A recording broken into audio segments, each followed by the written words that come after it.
because depending on the translation of the Bible that you have, you would notice that this text that we just read, verse 53 of chapter 7, coming into chapter 8, all the way down to verse number 11, you might realize in your translation, it might either be in italics, or there is a note there that says that in earlier manuscripts, in some of the earliest manuscripts that we have of Scripture, you don't find this text in the earlier or earliest manuscripts that were found.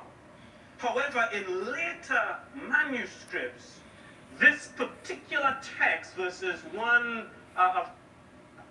to 8 through verse 11, is found in a lot of earlier manuscripts. So there is a lot of debate that says, well, you know, see, here it is. This isn't even an earlier manuscript, so it must mean that this is man-made and somebody put this in there. But I just want to make a case for this particular text being found in even some of the earlier manuscripts.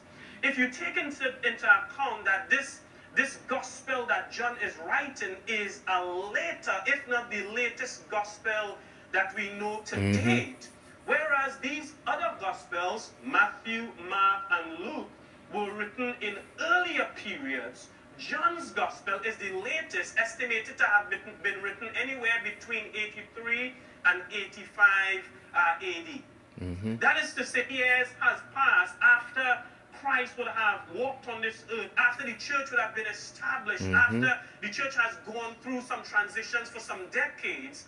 About 50 or so years has already gone by, and now John is taking the opportunity to not just write a gospel record of Jesus, outlining Jesus' ministry and life, but John, if we understand it from this standpoint, John is taking the opportunity by inspiration to speak to some very theological things concerning Jesus Christ. And I'm not saying that Matthew, Mark, and Luke don't deal with theology, but I'm saying when you look at the Gospel of John and the way in which John writes and the outline of John's writing, John speaks to a deeper type of teaching with regard to the identity and character of Jesus Christ. And so within the confines of John, that's where we go to see the true deity of Jesus Christ. He was not only manifest in the flesh, but he was God in the flesh. He was not only man, but he was God in the representation of a man. And so we go to John's account to see the deity of Jesus Christ.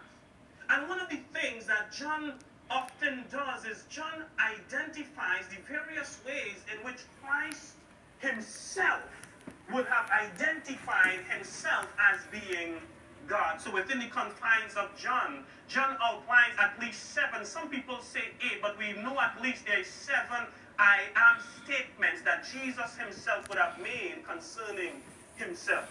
I am the bread of life. I am the resurrection and the life. I am that I am. These are all found within the confines of the Gospel of John.